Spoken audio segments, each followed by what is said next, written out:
The very, very smallest detail becomes the most important. The first time we went to the LandSpeed week, a $7 water pump quit. One that should run 24 hours a day, 365 days a year, decided that it was all done that day.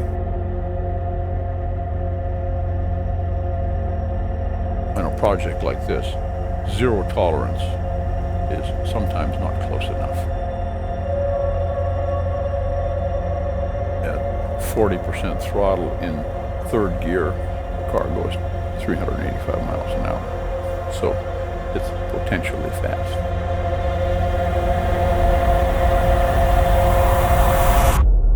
You really have to look beyond the box, outside of the window, and see what's going to happen.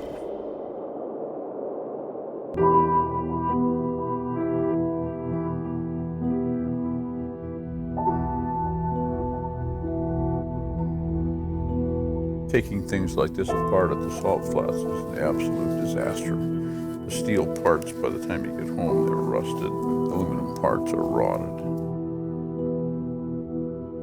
I go back 60 years to LandSpeed racing. He's been there since 1958. There are probably not a dozen people who've been there any longer than him.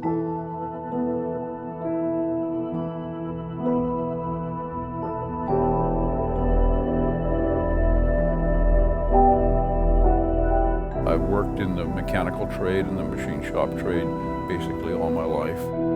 And this is the most complex project I've ever been involved in.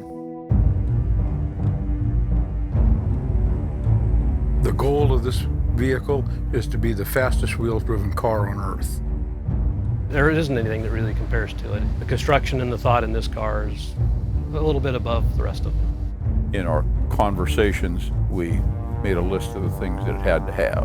It had to have four-wheel drive, and it had to have 5,000 horsepower, and then we started working on size, widths, and angle so that you have the least amount of frontal area.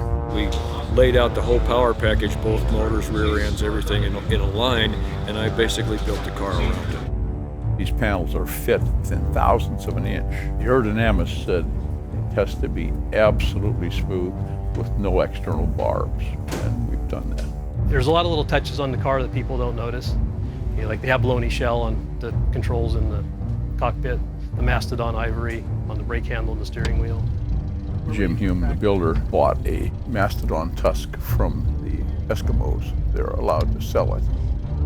I started drawing in November of '98, and we finished it up in September of 2012. Cars have gone closer to 450. I moved the goalpost when I started this project to 550. We're testing the car now to be sure that we have systems that work when we go to Australia, where in Australia they have a pristine salt flats that's 13 miles of good salt or more.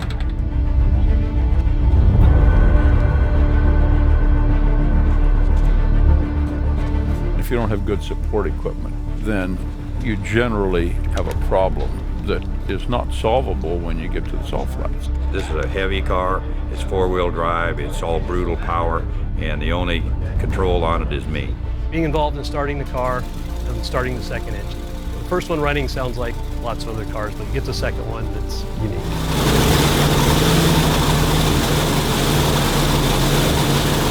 Orville's the front engine, Wilbur's the back engine. 2,500 horsepower each.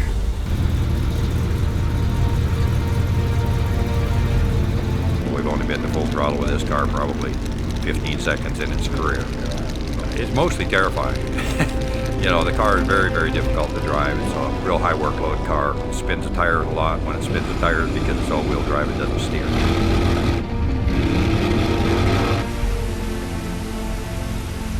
You can't ever go 500 mile an hour in one step. We've been working our way up basically 20 mile an hour at a time, and we're at about 385 miles an hour now. You have to have a goal, and if your goal is easily achievable, then maybe it wasn't a realistic goal. we're going to be the fastest car in the world. This is just simply a life's goal.